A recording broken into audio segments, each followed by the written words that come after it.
उसकी body antigen नहीं होती, उसके अंदर एंटीजेनिक प्रॉपर्टीज होती हैं जो वो जिसको एंटीजन बनाती हैं, जो कि मैं आपको फर्दर आगे जाके बताऊंगी। अभी सिर्फ आपने ये समझना है कि हमारे बॉडी के अंदर हर चीज जाती है तो एंटीजन नहीं है। जैसे फॉर एग्जाम्पल, अगर आपको दवाई लगा दी जाती है, इंजेक्शन से दवाई इंजेक्ट करते हैं या आप ओरली लेते हैं, तो वो कोई इम्यून रिस्पॉन्स प्रोड्यूस नहीं करता। एंटीजन एक वो सब्सटेंस है जो कि आपकी बॉडी के अंदर जाए और इम्यून रिस्पॉन्स प्रोड्यूस करे, जिससे आपके इम्यून सेल्स एक्टिव हो जाएं और वो अपना काम शुरू कर दें। और एंटीजन को आगे लेके जाते हैं CD4, मतलब के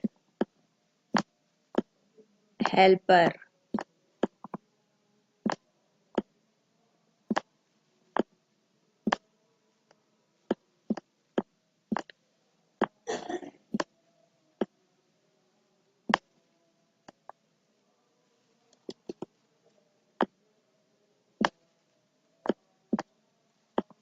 हेल्पर टी सेल जो हैं उसको प्रेजेंट करते हैं मैक्रोफेज, जो कि एपीसी या एंटीजन प्रेजेंटिंग सेल बनाते हैं, या मैक्रोफेज जो है वो एपीसी ही कहलाए जाते हैं। तो ये जो है ये किसको प्रेजेंट करते हैं? CD4 हेल्पर टी सेल्स, क्योंकि हेल्पर टी सेल्स छोटे छोटे पेप्टाइड्स को, छोटे छोटे पेप्टाइड्स जो कि ये लगे हुए हैं एंटीजन के, ये ब्लू कलर के, आपने देखा था ये बैक्टीरिया आया था, इट इज अ पैथोजन। अब ये किस तरह हो गया? ये टुकड़ों में टूट गया। अब ये टुकड़ों में अपने ऊपर सजा लिया मैक्रोफेज ने MHC के साथ जुड़ के। अगर MHC नहीं लगा होगा, अगर MHC नहीं लगा होगा तो ये हेल्पर टी सेल्स रिकॉग्नाइज इसको एज ए एंटीजन ही करेगा, ना कि एंटीजन प्रेजेंटिंग सेल करेगा। और हो सकता है कि दूसरा माइक्रोफेज आए और अगर ये ना लगाओ तो ये इसी को ही खा जाएगा। इसी वजह से हमने MHC लगाया ताकि वो सेल्फ, मतलब बॉडी का ही रिकॉग्नाइज करे कि this is the own cell actually. Now come back to our slide.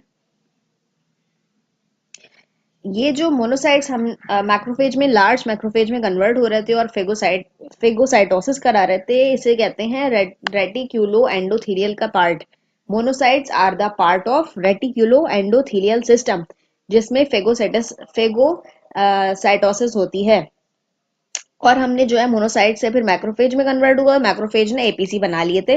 वो आपने इस पिक्चर में, ये जो पिक्चर दिखाई थी मैंने आपको, ये देख लिया था। अच्छा, मैक्रोफेज दो टाइप के होते हैं, फिक्स्ड मैक्रोफेज और वैंडरिंग मैक्रोफेज। फिक्स्ड मैक्रोफेज वो होते हैं जो कि बॉडी में, ऑर्गन्स के अंदर, टिश्यूज में लगे हुए होते हैं और वहीं पर ही रहते हैं। और वैंडरिंग मैक्रोफेज वो होते हैं जो कि मूव करते हैं इधर से उधर। अच्छा, मूवमेंट से मुझे याद आया है कि मैंने शायद आपको ये बात बताई थी कि न्यूट्रोफिल्स डायबिटीज मूवमेंट जो हो रही है यहाँ पे, मैंने WBCs में आपको ये बताया था कि यहाँ पे डायबिटीज हो रही है। तो इसका मतलब ये है कि ये एमीबॉइड मूवमेंट कराते हैं, WBCs के अंदर मूवमेंट होती है। लेकिन RBC कभी भी ये काम नहीं करेंगे, डायबिटीज नहीं होती।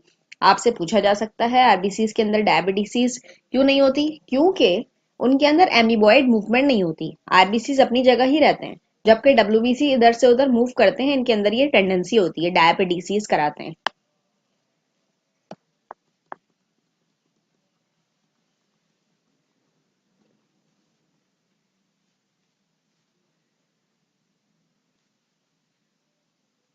अच्छा बच्चों, ये है 843 पेज नंबर टॉर्टोरा का। यहाँ से आपको मैं बता रही हूँ जो मैंने आपको यहाँ पे बताया था, फिक्स्ड, जी फिक्स्ड और वेंडरिंग मैक्रोफेजेस।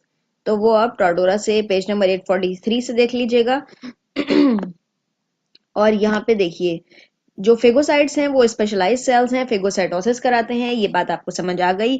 दो मेजर टाइप्स के फेगोसाइट्स हैं, कौन कौन से हैं? फेगोसिटिक सेल्स हैं या फेगोसाइट्स, एक ही बात होता है। न्यूट्रोफिल्स और मैक्रोफेज। जब कोई इन्फेक्शन होता है तो न्यूट्रोफिल और मोनोसाइट्स जो हैं वो माइग्रेट कर जाते हैं इन्फेक्टेड एरिया, या फिर जो इन्फेक्टेड टिश्यू है वहां पे चले जाते हैं डायबिटीज मूवमेंट के थ्रू या मैकेनिज्म के थ्रू। अच्छा, इस माइग्रेशन के अंदर जो मोनोसाइट है वो इनलार्ज होके फेगोसाइट मैक्रोफेज बना लेते हैं, जिसे हम कहते हैं वैंडरिंग मैक्रोफेज। ठीक है, तो वैंडरिंग मैक्रोफेज जो है वो जो मैंने आपको डायग्राम दिखाई है, ये जो बच्चों आपको मैंने डायग्राम दिखाई है, इसके अंदर जो मैक्रोफेज बनते हैं, एपीसी मैक्रोफेज जो बन रहे हैं, एंटीजन प्रेजेंटिंग सेल, ये वैंडरिंग मैक्रोफेज हैं। तो ये वाले जो मैक्रोफेज बन रहे थे, जो कि engulfment करा रहे थे और ये मूवमेंट भी कर रहे थे, तो इसी वजह से इनका नाम पड़ गया है वैंडरिंग मैक्रोफेज। जबकि जो फिक्स मैक्रोफेज हैं वो स्पेसिफिक टिश्यूज के अंदर वो एज ए गार्ड वहां पे लगे हुए होते हैं और वहां से मूव नहीं करते, हिलते नहीं है। जैसे ये देखिए जी। अच्छा जी, हिस्टियोसाइट्स जो हैं, अब ये तो होगा वैंडरिंग मैक्रोफेज। फिक्स मैक्रोफेज जो हैं ये टिश्यू के अंदर स्पेसिफिक होते हैं और वहां पे एज ए गार्ड काम करते हैं। They keep on standing over there. और फिक्स मैक्रोफेज के अंदर हिस्टियोसाइट्स हैं जो कि कनेक्टिव टिश्यू मैक्रोफेज कहलाए जाते हैं। कपफर सेल्स लिवर में होते हैं। एल्वियोलर मैक्रोफेज लंग्स में पाए जाते हैं। माइक्रोग्लाया नर्वस सिस्टम में है, ये भी फिक्स्ड मैक्रोफेज है। ये मैं आपको बच्चा सारे फिक्स मैक्रोफेज के नाम बता रही हूँ। लिम्फ नोड्स के अंदर जो मैक्रोफेज हैं जो मूव नहीं कर रहे हैं, लगे हुए हैं, वो भी फिक्स मैक्रोफेज है। रेड बोन मैरो में भी फिक्स मैक्रोफेज मौजूद हैं। ये जो मैक्रोफेजेस हैं, इनेट डिफेंस मैकेनिज्म में बहुत बड़ा रोल प्ले करते हैं। फेगोसाइटोसिस कराते हैं, खा जाते हैं। जब खाते हैं और खाने के बाद उनके टुकड़े करते हैं और टुकड़े करके वो अपने ऊपर लगा लेते हैं एमएचसी के थ्रू, तो ये पार्ट जो है ये अडेप्टिव या एक्वायर्ड इम्यूनिटी का पार्ट है। तो एंटीजन प्रेजेंटिंग सेल एपीसी बेटा, it is a part of adaptive immunity. और आगे जाके ये प्रेजेंट किसको करेगा? इम्यून सिस्टम को। और वो हम देखेंगे एक्वायर्ड इम्यूनिटी में। इनेट इम्यूनिटी में इसका as such there is no role. आपने सिर्फ मैक्रोफेज में इसकी टाइप्स को समझना है। वैंडरिंग और फिक्स मैक्रोफेज कौन से होते हैं? वैंडरिंग आपको पता चल गया, जो मैंने डायग्राम बनाई थी वो है, और जो कि एंटीजन प्रेजेंटिंग सेल भी बना रहे हैं, फेगोसाइटोसिस करा रहे हैं, मूवमेंट भी होती है इनकी, जाहिर सी बात है। लेकिन जो फिक्स मैक्रोफेज हैं वो कौन कौन से हैं? वो यहाँ पे histiocytes, Kupffer cells, alveolar macrophage, microglia, lymph node and red bone marrow. तो यहाँ पे बात ये आपको क्लियर हो गई है। लिम्फोसाइट्स मेन सेल हैं इम्यून सिस्टम का। इम्यून सिस्टम मैंने आपको बताया था थर्ड लाइन ऑफ डिफेंस, और जो एंटीबॉडीज बनाने में बहुत बड़ा रोल प्ले कर रहे हैं। स्पेसिफिक इम्यून सिस्टम, जब हम इम्यून सिस्टम की बात करते हैं तो स्पेसिफिक डिफेंस मैकेनिज्म है ये। स्पेसिफिक डिफेंस मैकेनिज्म है, यहाँ मेंशन भी किया हुआ है मैंने। तो लिम्फोसाइट्स जो हैं दो में डिवाइडेड है, बी और टी। तो बी फॉर बोन मैरो बनाते हैं बी लिम्फोसाइट्स। टी लिम्फोसाइट्स कौन बनाता है? थाइमस ग्लैंड बनाते हैं।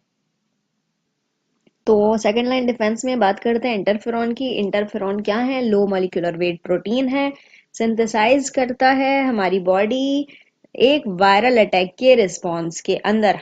जैसे कि आपको पता है हेपेटाइटिस सी के अंदर हम इंटरफेरॉन के इंजेक्शंस बहुत कॉमनली लगाते हैं पेशेंट्स को, क्योंकि vitamin C sorry hepatitis C की कोई भी एंटीबॉडीज अभी तक नहीं बनी, कोई भी वैक्सीन नहीं आई। जब वैक्सीन नहीं आई तो एंटीबॉडीज भी नहीं बन सकती। वैक्सीन लगाने का मकसद एंटीबॉडीज बनाना ही होता है, जो कि आपको मैं बता दूंगी एक्वायर्ड इम्यूनिटी में। और इंटरफेरॉन जो है, कोई भी वायरस जब हमारी बॉडी में एंटर होता है तो वो इंटरफेरॉन्स बनाता है। तो इंटरफेरॉन जो है ये सेकंड लाइन डिफेंस में आता है। नॉन स्पेसिफिक डिफेंस मैकेनिज्म का पार्ट है।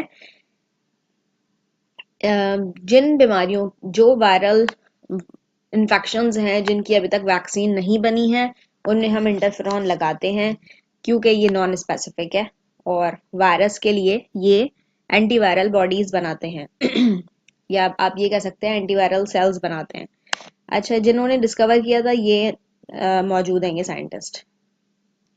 इंटरफेरॉन जो है वो ट्यूमर में भी हेल्पफुल है, बहुत इफेक्टिव है। और ये डिफरेंट टाइप ऑफ कैंसर्स में इसकी थेरेपी इस्तेमाल होती है। इंटरफेरॉन के इंजेक्शन आते हैं। ये एंटीबॉडी से थोड़े मुख्तलिफ होते हैं, they are not antibodies, okay. ये एक वायरस आया फॉर एग्जाम्पल, उसने अटैक किया। अच्छा, ये सेल ए सेल भी आपको सिर्फ समझाने के लिए बताया है। सेल ए फॉर एग्जाम्पल, इसके ऊपर अटैक करता है वायरस, तो ये सेल जो है मर जाता है। ये सेल जब मर गया और इसने सिंथेसाइज कर लिया, लेकिन इंटरफेरॉन्स, हमारी बॉडी के जो सेल हैं, जब वो वायरस से मरते हैं तो इंटरफेरॉन बना लेते हैं।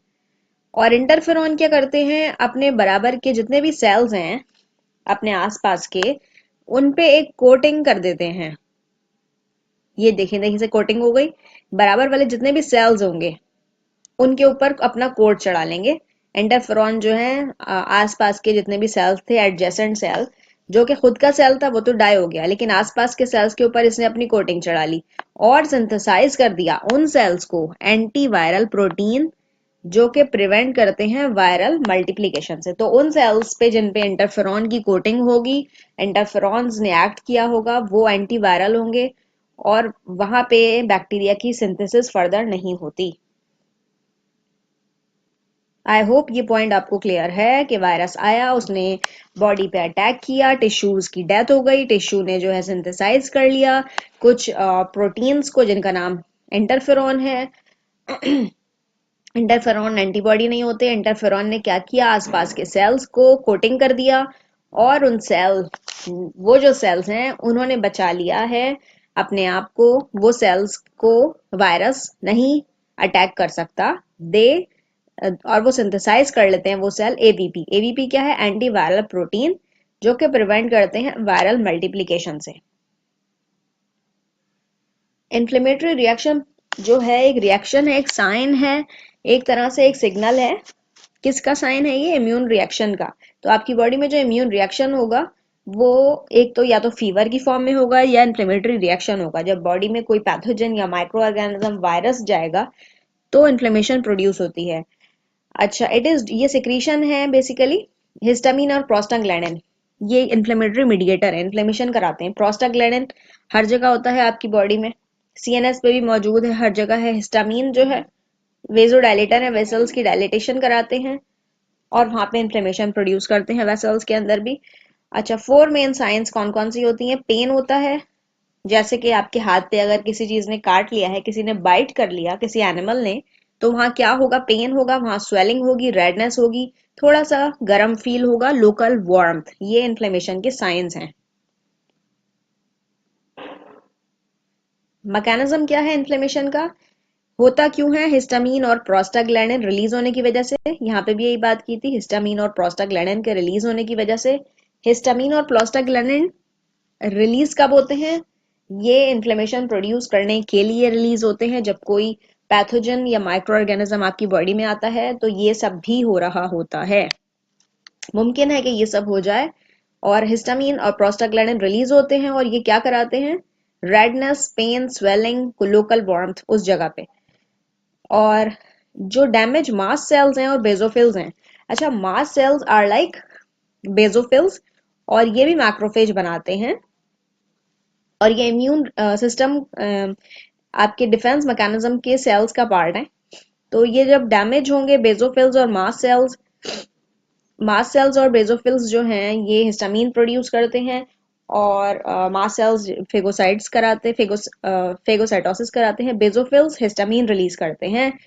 ये केमिकल जो है ब्लड कैपिलरीज को परमिएबल बना देते हैं इन केमिकल्स के लिए। कौन से केमिकल्स के लिए, हिस्टामीन और प्रोस्टाग्लैंडिन, जिसकी वजह से जिसकी वजह से होता क्या है, ब्लड वेसल्स के बाहर फ्लूइड आ जाता है। जो वेसल्स का फ्लूइड है वो ब्लड वेसल्स के बाहर आ जाता है परमिएबल होने की वजह से, और सीरम प्रोटीन वहां से रिलीज होते हैं जो कि बैक्टीरिया को किल करते हैं। तो ये सब इन्फ्लेमेशन के अंदर होता है। ये हिस्टामीन और प्रोस्टाग्लैंडिन रिलीज कराते हैं, रिलीज होते हैं और इन्फ्लेमेशन प्रोड्यूस करते हैं। क्यों होता है, क्यों करते हैं, डैमेज मास्ट सेल और बेजोफिल्स की वजह से हिस्टामिन और प्रोस्टाग्लैंडिन रिलीज होंगे, इन्फ्लेमेशन प्रोड्यूस कराएंगे। इन्फ्लेमेशन होने की वजह से ब्लड की जो कैपिलरी है वो परमिएबल हो जाएंगी और वहां से वेसल्स का जो फ्लूइड है, जैसे प्लाज्मा है, और इस प्लाज्मा के अंदर सीरम प्रोटीन होते हैं, वो सीरम प्रोटीन बैक्टीरिया को किल करेंगे इन्फ्लेमेशन में जो है। I hope this point is clear, if not you can ask me. अच्छा जी, नेक्स्ट इज इन्फ्लेमेटरी रिएक्शन देख लें। अच्छा जी, इन्फ्लेमेशन जो होती है या इन्फ्लेमेटरी रिएक्शन बहुत सारे वजूहात की वजह से हो सकता है। कोई भी केमिकल इंजरी हो गई, या कोई केमिकल इंजरी है, या फिजिकल इंजरी है, या टिश्यू इंजरी है, या बायोलॉजिकल इंजरी है। टिश्यू इंजरी तो इन सबसे होती है, बायोलॉजिकल, फिजिकल, केमिकल, ये कोई भी ट्रॉमा या इंजरी, ये सब टिश्यू में आपके इन्फ्लेमेशन कराती हैं, टिश्यू इंजरी कराती हैं। तो जब टिश्यू इंजरी होगी तो फॉरेन मैटर आया आपकी बॉडी के अंदर, और मीडिएटर्स ऑफ इन्फ्लेमेशन या टॉक्सिन्स रिलीज हुए, हिस्टामीन रिलीज हुई या प्रोस्टाग्लैंडिन। तो ये मीडिएटर ऑफ इन्फ्लेमेशन हिस्टामीन और प्रोस्टाग्लैंडिन।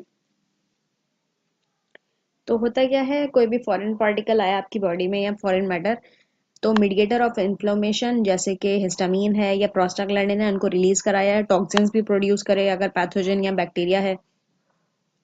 तो हिस्टामीन या प्रोस्टाग्लैंडिन रिलीज कराया। हिस्टामीन क्या बनाते हैं, मास्ट सेल बनाते हैं। मास्ट सेल क्या कराते हैं, फेगोसाइटोसिस कराते हैं। तो इन दी एंड फेगोसाइटोसिस की वजह से मास्ट सेल जो है वो मैक्रोफेज बनाएंगे, और मैक्रोफेज जो है वो फेगोसाइटोसिस करा देंगे। तो ये मीडिएटर्स ऑफ इन्फ्लेमेशन में हिस्टामीन या प्रोस्टाग्लैंडिन और प्रोस्टाग्लैंडिन ये रिलीज होंगे, मास्ट सेल बनाएंगे। अच्छा, हिस्टामीन मास्ट सेल बनाते हैं, प्रोस्टाग्लैंडिन डायरेक्ट इन्फ्लेमेशन कराते हैं। अगर हिस्टामीन है तो ये मास्ट सेल बनाएंगे, और मास्ट सेल मैक्रोफेज बनाएंगे, और मैक्रोफेज क्या कराते हैं, ये फेगोसाइटोसिस कराते हैं। फीवर की बात करते हैं। फीवर का जो दूसरा नाम है साइंटिफिकली वो पायरेक्सिया है। ये भी ये भी इन्फ्लेमेटरी रिस्पॉन्स है। जिस तरह के इन्फ्लेमेशन है, तो इन्फ्लेमेटरी रिस्पॉन्स में भी लोकल और सिस्टमिक। तो ये लोकल हो सकता है या सिस्टमिक। जिस तरह से इन्फ्लेमेशन बॉडी के अंदर अगर सिस्टमिक है, देखिए इन्फ्लेमेशन होती है आपकी स्किन पे, अगर कोई भी दाना हो गया आपकी स्किन के ऊपर, तो वहां पे इन्फ्लेमेशन होगी, वहां पे स्वेलिंग होगी, रेडनेस होगी, पेन होगा आपको, लेकिन वो लोकल होगा। लोकलाइज्ड का मतलब होता है लिमिटेड एरिया में, ब्लड के अंदर नहीं।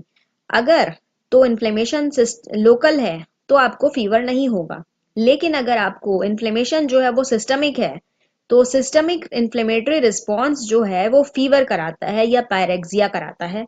ब्लड में अगर इन्फेक्शन चला गया है तो बॉडी टेम्परेचर जो है बढ़ता है, और उसकी वजह से पायरोजन क्या है, केमिकल हैं जो टेम्परेचर बढ़ाते हैं और आपके सीएनएस पे एक्ट करते हैं। आपके सीएनएस पे थर्मोस्टेट है। थर्मोस्टेट क्या है, जो कि आपका टेम्परेचर रेगुलेटिंग सेंटर है, उसको ये डिस्टर्ब करता है, और वहां पे आपका टेम्परेचर बढ़ता है बॉडी का।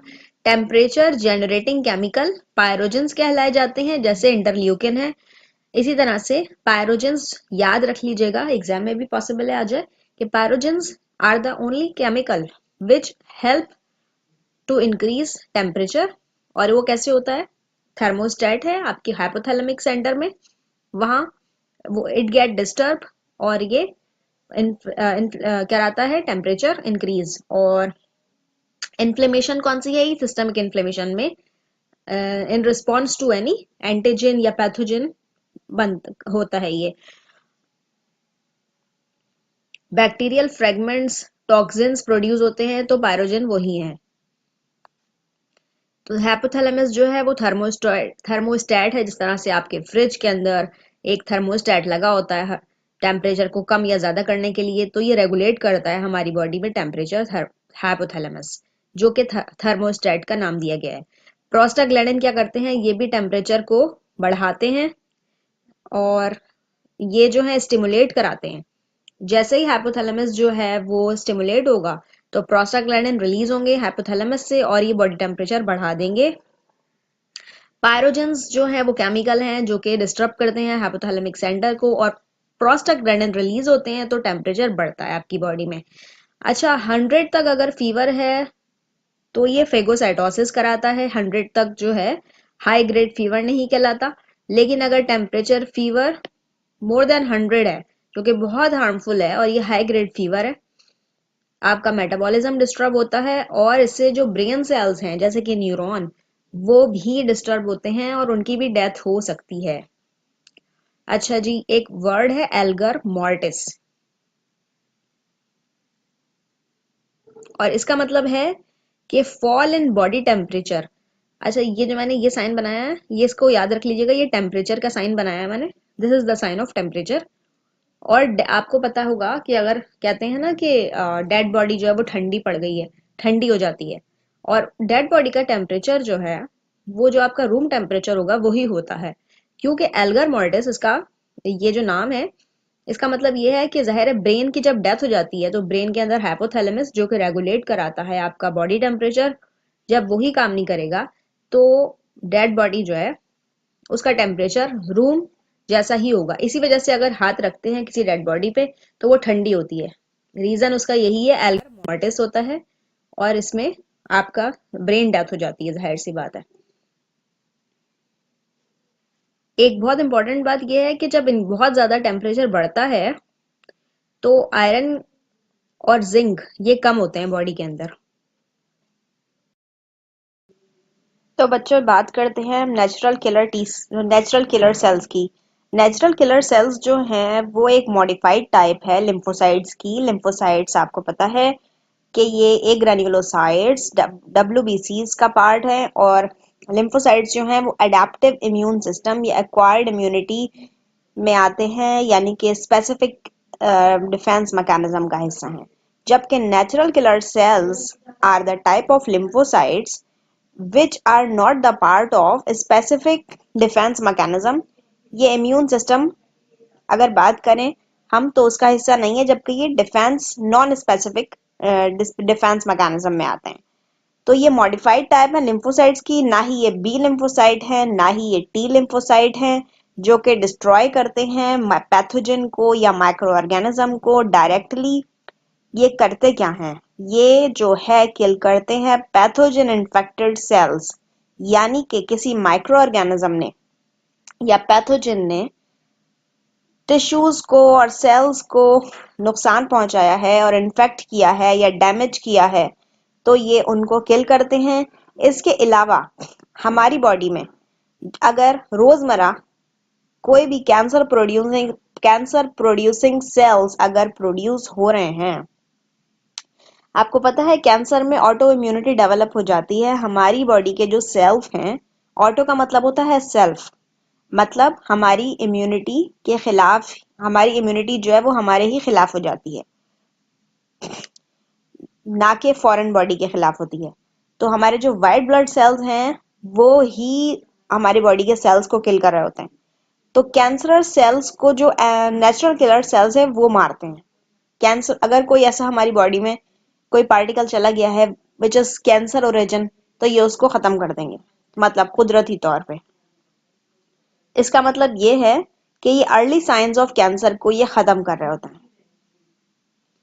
अच्छा बेटा, कॉम्प्लीमेंट प्रोटीन क्या है? कॉम्प्लीमेंट प्रोटीन जो है ये तकरीबन 30 के करीब प्लाज्मा प्रोटीन है जो कि एक्टिव नहीं होते, इनएक्टिव रहते हैं हमारी बॉडी के अंदर और हमारा लिवर सिंथेसाइज करता है।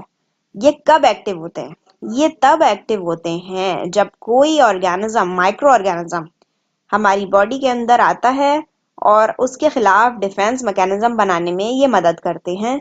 सिर्फ इनका ये काम है, assist in the development of defence mechanism. Non specific response, non specific याद रखिएगा, तकरीबन 30 के करीब होते हैं और लिवर बनाता है, दैट्स इट।